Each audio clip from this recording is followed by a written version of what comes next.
Morning glory, evening grace, brother and sister. Let's have everybody back along with us here with Temperance Awakening. And we look forward to continuing with our alcohol lectures here today. And today we'll be looking at the history of alcohol. The history of alcohol. And so we'll get right into things here. About the history of alcohol. And throughout recorded history, and probably even long before, which we have a difficulty in really knowing anything about recorded history, because it wasn't recorded until then, but probably even before, recorded history, people have been making and drinking alcoholic beverages. Historians, aren't sure exactly, like whenever alcoholic beverages were first discovered, but we can make some educated guesses on how it may have happened. Wild fruits, berries, and honey exposed to the air in warm weather naturally ferment. The sugar turns to alcohol and carbon dioxide.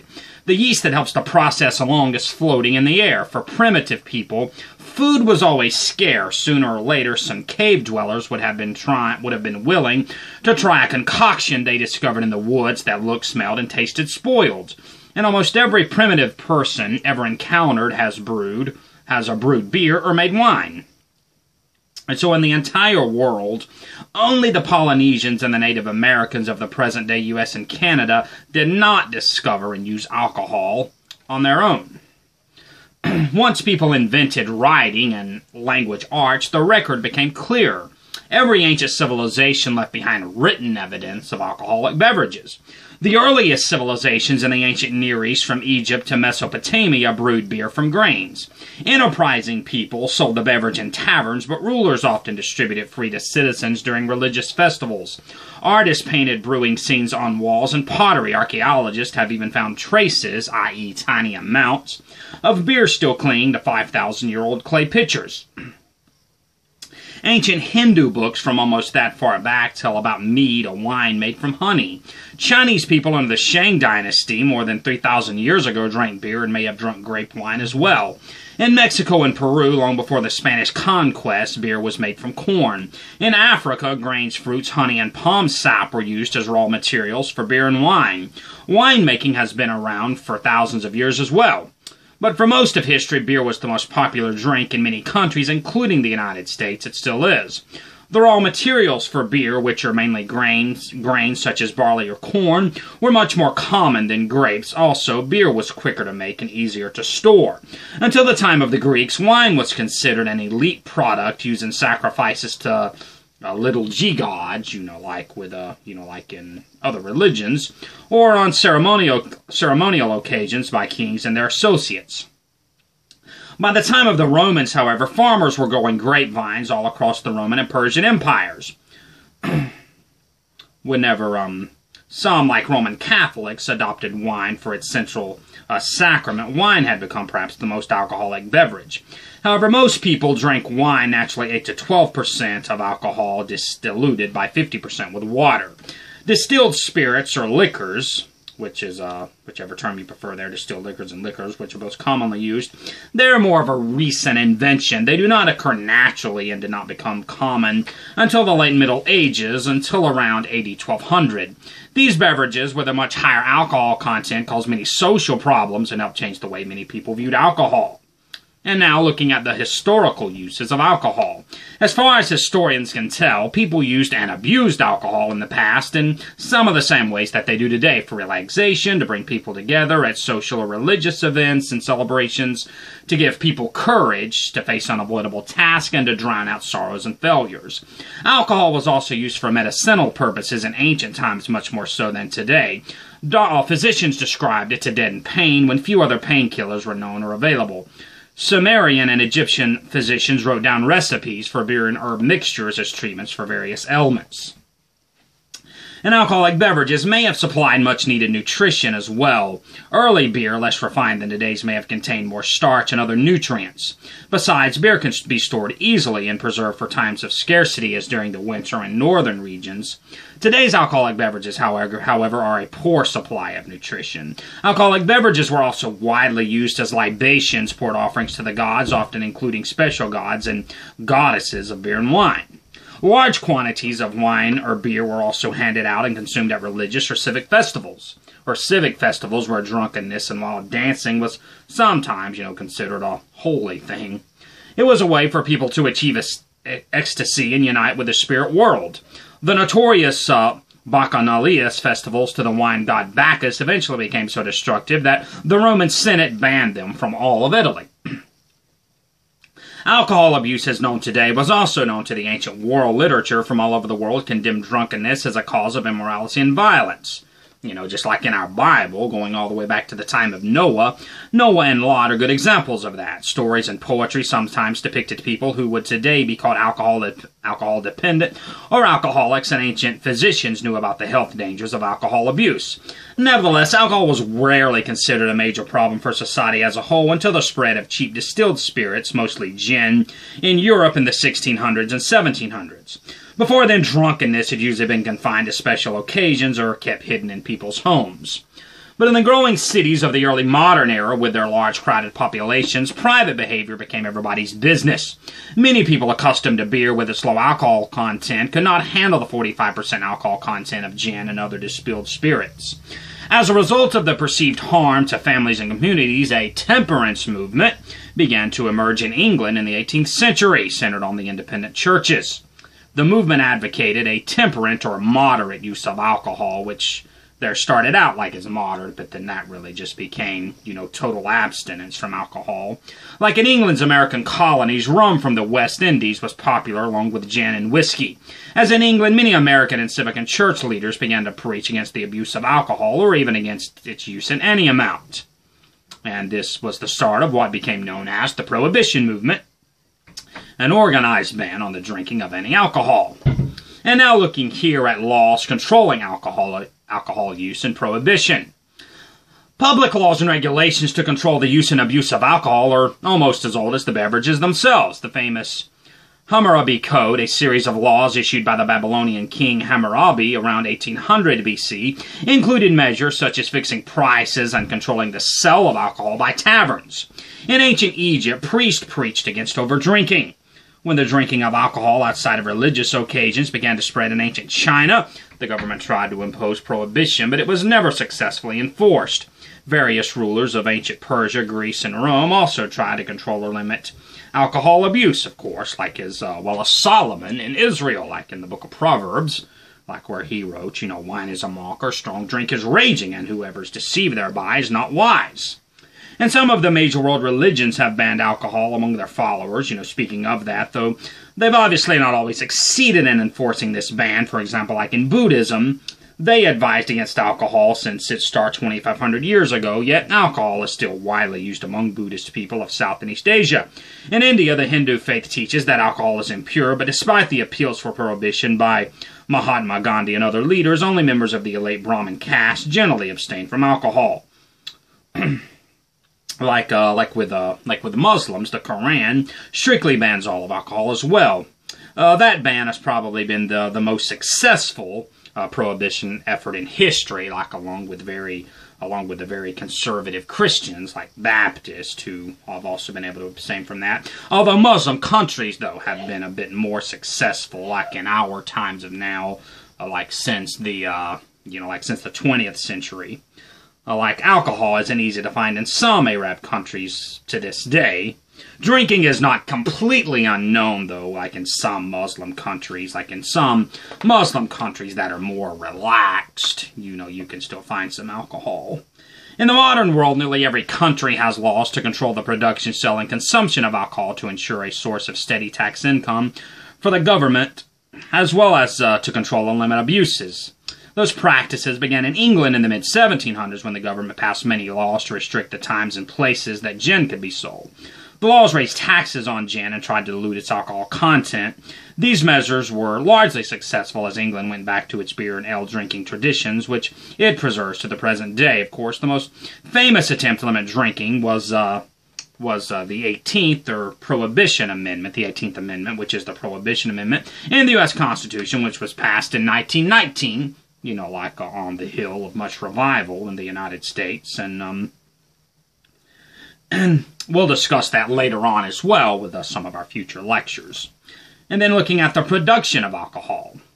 Manufacturers all over the world offer a huge, confusing variety of alcoholic beverages for sale. And despite all the labels, all of these products fall into only 3 basic categories: wine, beer, and liquor. Either liquor or distilled spirits, whichever term you want to use. And now looking at wine first. Wine, which is typically around 12 or 13% alcohol, is usually made from grapes, but other fruits can also be used. Like apple cider is, strictly speaking, a kind of wine. Winemakers use thousands of different grape varieties, which all derive from the same species of grape. Most of the grapes used is naturally white. The color in red and rose wines comes primarily from the skin.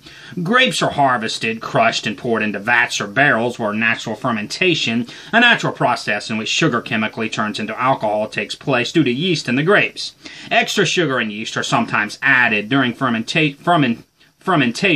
Much of that sugar turns to alcohol and carbon dioxide, which is usually allowed to evaporate. Alcohol is toxic to yeast, so fermentation is a self-limiting process. It stops as soon as the alcohol reaches a concentration of 10%, which can happen over a few days or could take up to several weeks, depending on the type of wine. Sparkling wines, such as champagne, go through a second fermentation in the bottle with sugar and yeast added to produce more carbon dioxide. Fortified wines, such as sherry and port, have brandy added to them to increase the percentage of alcohol to as much as 23%. Liqueurs or aperitifs are sweet, heavy wines to which herbs and other ingredients, such as quinine, are added for flavor. Wine coolers are carbonated blends of white wine and citrus juices. And then not all that long ago, France was the largest producer of wine in the world, followed by Italy, with French wines regarded as the best. But with the growth of globalization and the spread of technology, many other countries and regions have become major producers and exporters of wine, such as, California in the United States. And also now even several South American and Eastern European countries, as well as South Africa and Australia, are also producing wine. So now to give us some facts here before we move on. We're going to be looking at one drink of these drinks here. Just what one drink equals, so to speak. Like 12 ounces of beer equals a 12-ounce bottle or can. 12 ounces of a wine cooler is a standard bottle. 5 ounces of wine equates to a standard wine glass. 3 ounces of sherry or port is one small wine glass. 1.5 ounces of brandy is a standard shot glass. 1.5 ounces of 80 proof liquor is a standard shot glass.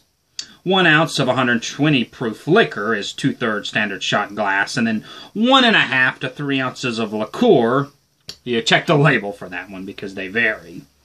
And now looking at a question here, is this a fact or is it fiction? Like some people can propose this statement here as a fact. In France, where drinking wine with meals is an honored part of the culture, there is no alcoholism. So is that a fact or fiction? Research has proven that that is false. There are about 2 million alcoholics in France, according to recent research, which is roughly the same percentage of the population as in the United States. With so many people abusing alcohol, France has actually suffered many of the alcohol-related problems that Americans do as well. More than 1/3 of all motor vehicle crash deaths, 1/4 of suicides, and about 1/2 of all homicides include the alcohol beverage. It's interesting to note that French people have actually been drinking less wine in recent years, probably because of all of its campaigns, against alcohol, like what some people are having in the U.S. here. Particularly campaigns, aimed at children. Getting people aware of all of the evils that are associated with alcohol. And now looking at beer. Beer, which ranges from 4 to more than 6% alcohol, can be made from any cereal grain, but most often barley, but also wheat, rice, and corn or starchy roots, such as sweet potatoes, can also make beer. Unlike the sugar in grapes, the starch in grain does not ferment on its own. It needs to be turned into sugar by a process called malting. For malting, the grain is first allowed to germinate in water, which are the seeds begin to grow into tiny plants. The germinated grain or malt is then cracked, i.e. separated from the husk, dried and mashed into hot water where it turns into sugar. Brewers then add hops, which is an aromatic plant, for flavor, color, and aroma.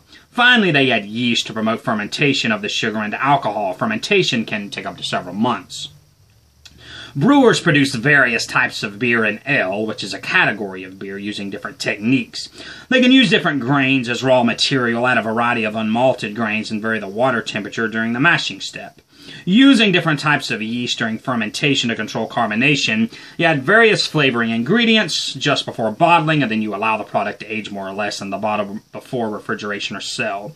Draft beer is a beer that is not pasteurized, which is heated, i.e. pasteurized, which means heated to kill germs. Draft beer must be kept refrigerated throughout the distribution path, unlike pasteurized beer, which can be stored safely at room temperature. So now here's another question, and we're going to give an answer. So there is now non-alcoholic beer. That's not very popular, I know, in the southeastern United States, and that is popular in Canada. I'm not exactly sure how popular that is, like in the northeastern U.S., or like in the western U.S., or the Midwest, or other regions. But nonetheless, there is now non-alcoholic beer. Most people are familiar with that. And so here's a question. Is there any alcohol in non-alcoholic beer, and is there any risk involved in drinking? Now, the answer to that is non-alcoholic beers are actually made from alcoholic beer. The alcohol is removed through evaporation, but a small amount does remain in the product, up to 0.5%. And so keep that in mind. There is a 0.5 to 1% of alcohol in non-alcoholic beer. And particularly, for alcoholics, the smell of non-alcoholic beer can trigger cravings for, the real thing, real beer, or even harder alcohol. Like a study reported in the November 1999 issue of Alcoholism, Clinical and Experimental Research found that olfactory cues can easily trigger cravings for alcohol. Whenever we say olfactory cues, like smells, that can easily trigger cravings for alcohol for somebody that is an alcoholic. And so now lastly, looking at liquor, we'll be through with today's lecture. Liquors, or distilled spirits, they have a very wide-ranging alcohol content of up to 90%. They're all produced by the same two-step technique. The process was discovered more than 2,000 years ago, but did become widely adopted until around the year AD 1600. And the first step is fermentation, usually with grains as the initial raw material. The second step is distillation, a process during which the distiller boils the fermented mash. The boiling yields a steam of alcohol and flavorings. The steam rises into another cooler container where it condenses back into liquor. Since much of the non-alcoholic liquid stays behind, the liquor has a much higher alcohol content. Whiskeys are various grain liquors traditionally aged for a period of years in oak barrels. Slight differences in processing and different alcoholic percentages account for the different taste and textures. Bourbon is made largely from corn and aged in barrels that have been charred. Scotch is usually exposed to peat smoke. Rye is produced largely from rye grain, and corn liquor is produced mostly from corn, as the name suggests. Vodka is made from potatoes or grain and generally has the same alcohol content as whiskey, about 40 to 50%, but it is filtered through charcoal to remove color and taste. Gin is flavored with juniper berries. Brandy and cognac are distilled from grape wine. Rum is made from sugar cane or molasses, and tequila from the agave plant. And every country and people in the world has its own variation of liquors with different additives, mixtures, and raw materials. The alcohol concentration can vary greatly, but is always much greater than in beer or wine. In the U.S., alcohol is labeled with its proof, which is twice its alcohol percentage by volume.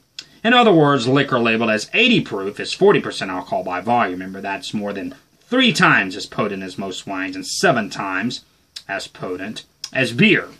And that'll conclude our lecture today. Next lecture, we're going to be looking at the risk of alcohol abuse, so something we really do need to discuss. But thanks for being with us here today, as we have looked at the history of alcohol, and we'll see you next time. Until then, and until the day breaks and the shadows flee away, I am Dr. Coop, and I love you, and I appreciate you.